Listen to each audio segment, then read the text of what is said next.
Punjab, Pakistan, 28 km dari Amritsar di wilayah Punjab, India.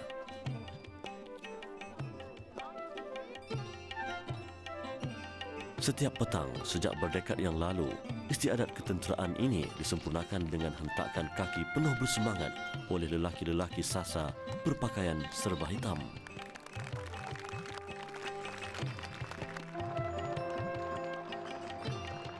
Sekalipun hubungan dua negara ini ada tegang kendurnya, keamanan masih menjadi keutamaan. Mereka meraihkan keamanan dengan gemuruh tepukan.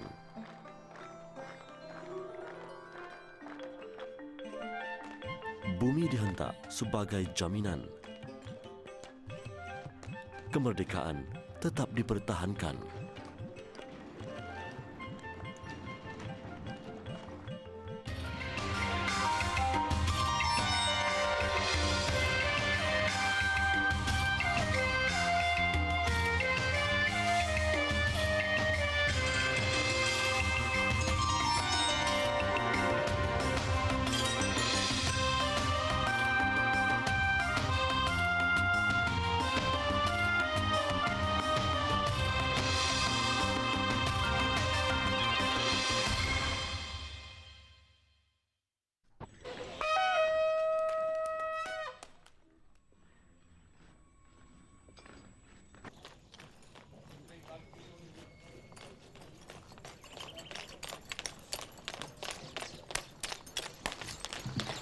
Beginilah pemandangan setiap petang di Joint Check Post Wanga, sempadan Pakistan, India.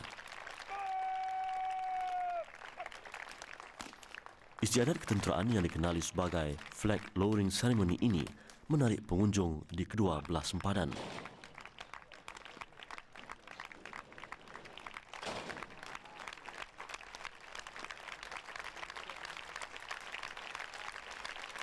Istiadat ini dilaksanakan oleh pasukan Ranger Pakistan dan pasukan kawalan simpanan India.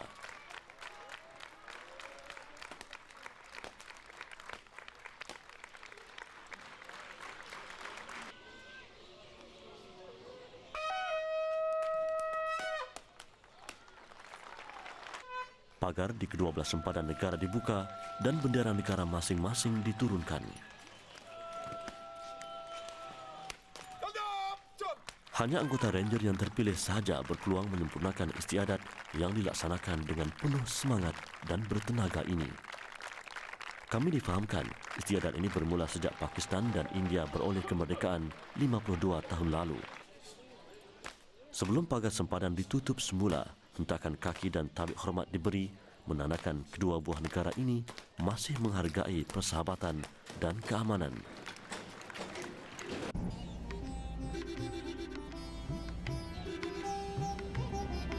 Dari Lahore, kami bergerak 500 km ke Peshawar melalui laluan yang dirintis oleh Raja Shah Suri pada kurun ke-16. Dikatakan laluan ini adalah jalan pertama dibina di benua kecil India, bermula dari Kabul hingga ke Kolkata sepanjang 3,000 km.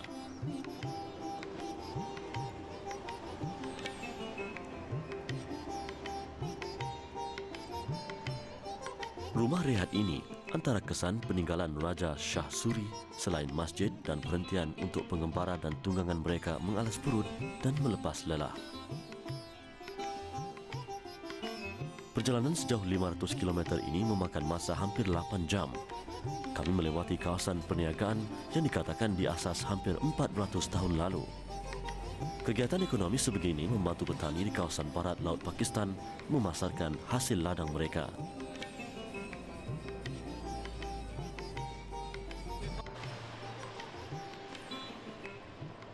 Laluan kami turut menyusuri sungai utama Punjab.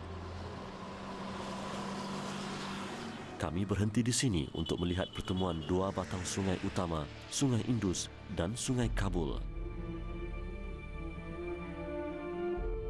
Sungai Indus bermula dari banjaran Himalaya mengalir sejauh 2,000 km ke Laut Arab.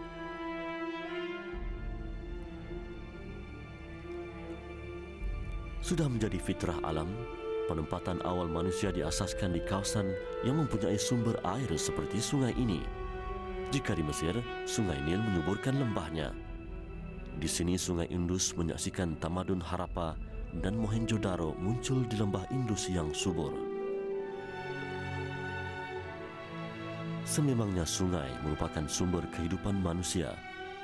Tidak heranlah dalam Al-Quran, manusia diingatkan agar bersyukur dengan nikmat Allah.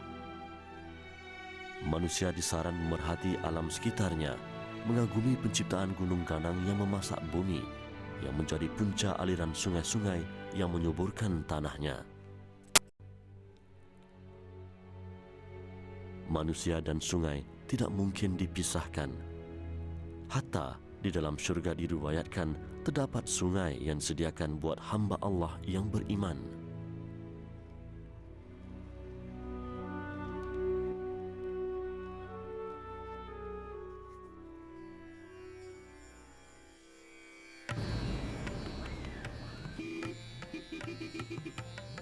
Kami tiba ke Peshawar, ibu negeri wilayah sempadan barat laut yang pernah menjadi pusat pelarian mencari pelindungan semasa pencerobohan Rusia di bumi Afghanistan sepanjang tahun 80-an. Dengan jumlah penduduk menjejah 1 juta orang, yang majoritinya berketurunan Pathan atau Pushtun berasal dari Afghanistan. Kedudukan Peshawar yang hampir dengan sempadan Afghanistan, Rusia dan China menjadikannya sebuah bandar yang sibuk sejak 2.500 tahun lalu. Mungkin kerana itulah bandar ini dinamakan Peshawar yang bermaksud bandar sempadan.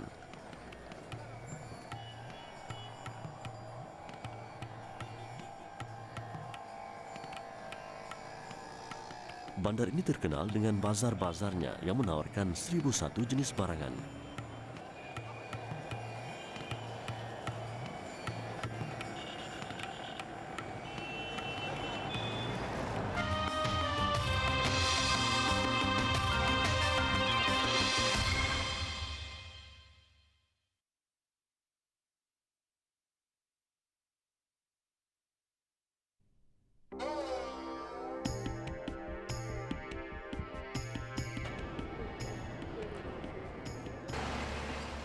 Kehadiran pasukan bersenjata adalah perkara biasa di pintu masuk sempadan Peshawar, Afghanistan. Sekalipun senjata api AK-47 tersandang di bahu, keceriaan mereka menggambarkan keamanan yang terjamin di daerah ini.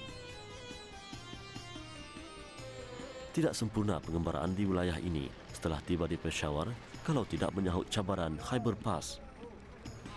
Bersama jaminan Kementerian Penerangan Pakistan, pengembaraan jejak Rasul ke Khyber Pass akan diiringi pasukan bersenjata yang menunggu kami di pusat pemeriksaan ini.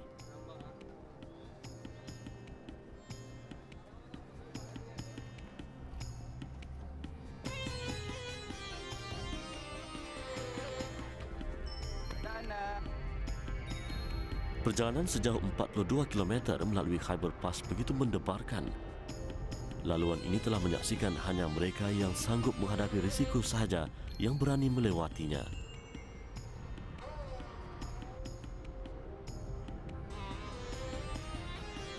Bahaya di Khyber Pass bukan semata-mata kerana laluannya yang sempit dan berliku. Bahayanya kerana apabila berada di sini, tiada undang-undang yang akan melindungi atau menjamin anda. Tambahan pula, laluan yang sama digunakan oleh penyeludup dadah dan senjata api. Namun, demi mahu menyingkap rahsianya, kru jejak Rasul memberanikan diri mengambil risiko ini. Laluan utama yang menghubungkan Kabul di Afghanistan dan Peshawar di Pakistan ini telah digunakan pada kurun kelima sebelum Masehi lagi apabila Maharaja Darius I yang menakluki wilayah-wilayah sekitar Kabul melintasi Khyber Pass untuk menakluki lembah Indus. 2 kurun kemudiannya, Hephaestion dan Perdiccas, Panglima Iskandar yang agung, dipercayai menggunakan laluan yang sama bersama bala tenteranya.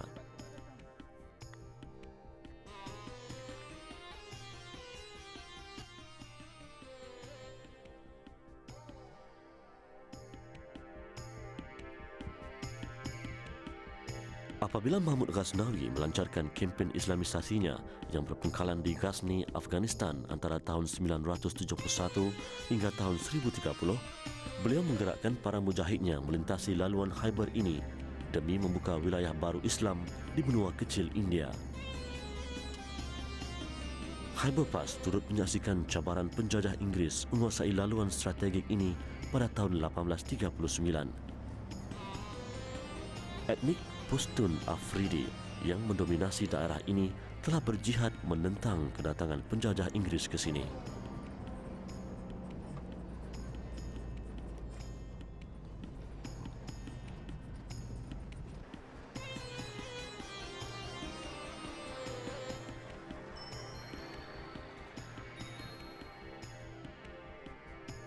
Kami singgah di Ali Masjid yang berada pada ketinggian 3,174 kaki dari aras laut, laluan paling sempit di Khyber Pass ini.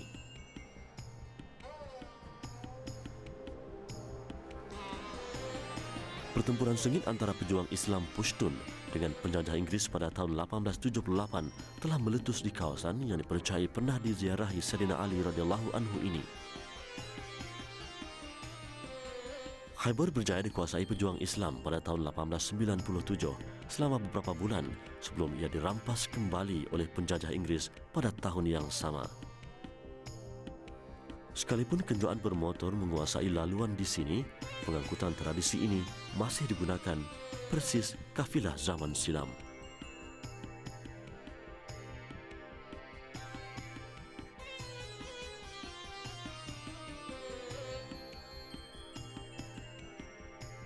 Kenderaan yang serupa di laluan yang sama pada zaman yang berbeza mengimbau kenangan jurit-purih pendakwah Islam yang menjunjung panji-panji tauhid menuju benua kecil India 10 kurun lalu.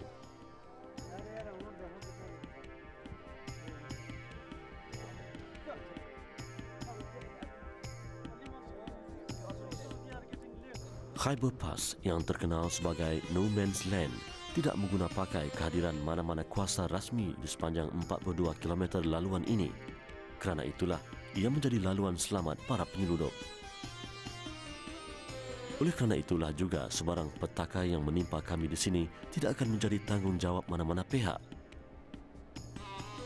Doa kami, semoga misi ini berakhir dengan selamat.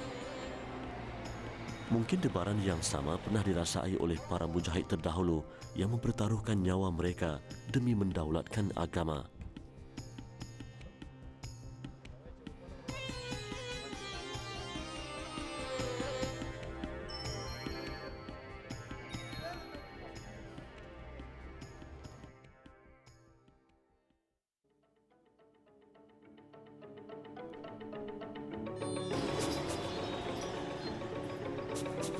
Gerbang Khyber mengalu-alukan ketibaan kami di Dara atau Bazar Khyber.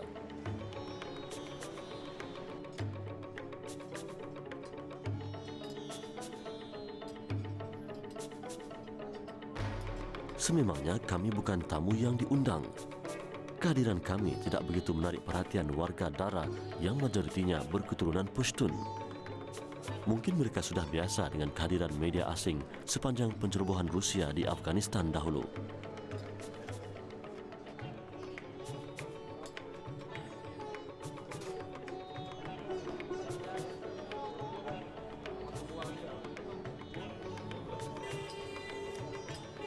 Hampir setiap penjuru pasar Dara ini, kami dapat melihat lelaki-lelaki bersenjata api.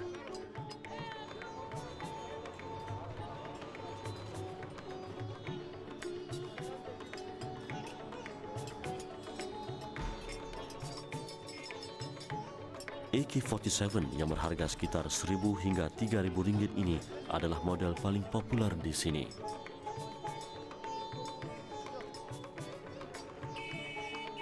Dengan diiringi seorang anggota tentera Pakistan, kami meninjau pasar yang sibuk dengan aktiviti jual beli ini.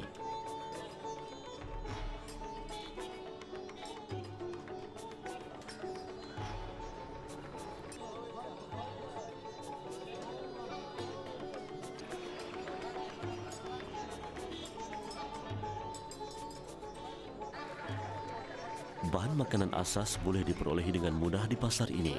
suasananya tidaklah terlalu menggerunkan seperti yang pernah dikhabarkan.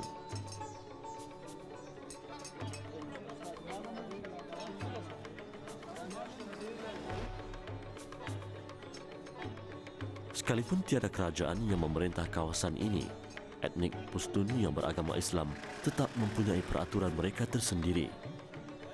Ia dikenali sebagai Pushtun Wali yang umumnya diterima pakai oleh kabilah-kabilah di daerah ini.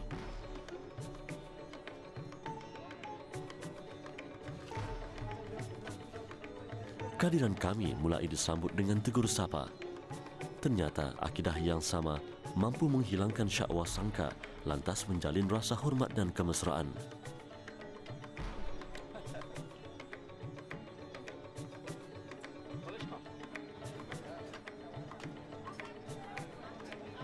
Remaja-remaja Pushtun ini cukup memahami kehebatan sejarah keperwiraan nenek moyang mereka.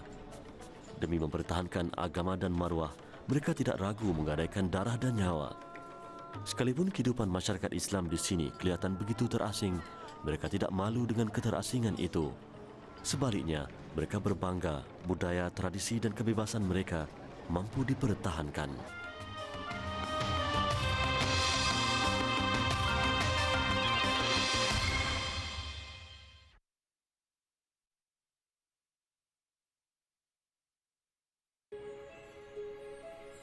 Selain jalan lereng bukit, jalan kereta api turut menghubungkan Khyber Pass dengan dunia luar.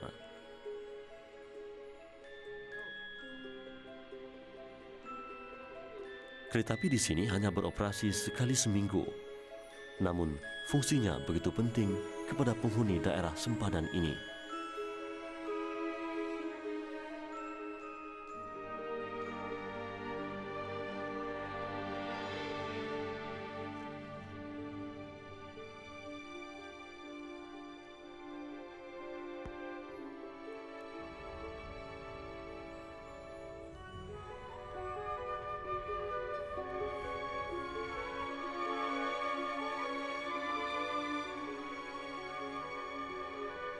Kami sempat berkenalan dengan seorang pengawal kabilah berusia 18 tahun, Sher Haider, digaji oleh kerajaan Pakistan sejak berusia 11 tahun lagi bagi mengawasi landasan kereta api yang melintasi kawasan kabilahnya.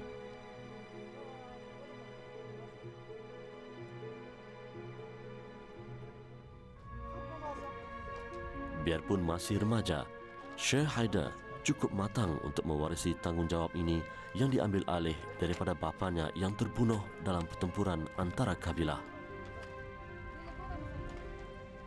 Sher Haider bersama sahabatnya Musafir Khan tidak pernah jemu walau setiap hari dibakar bahang mentari atau kesejukan dalam kedinginan dini hari. Dunianya di sini, gunung ganang sekelilingnya mengajar erti ketabahan. Dunia luarnya hanya bandar Peshawar yang sekali-sekala dikunjunginya. Dia tidak menyedari buminya Khyber Pass ini amat tersohor namanya menjadi sebutan masyarakat antarabangsa.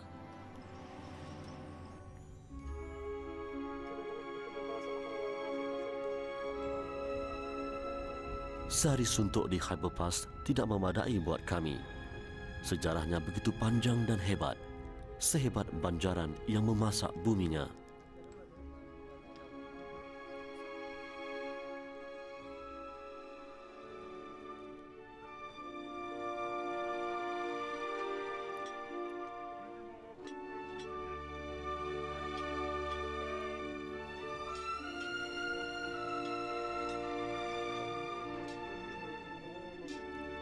Kembara kami berakhir di Torkham, sempadan Afghanistan-Pakistan. Cabaran Khyber Pass berjaya kami tempuhi.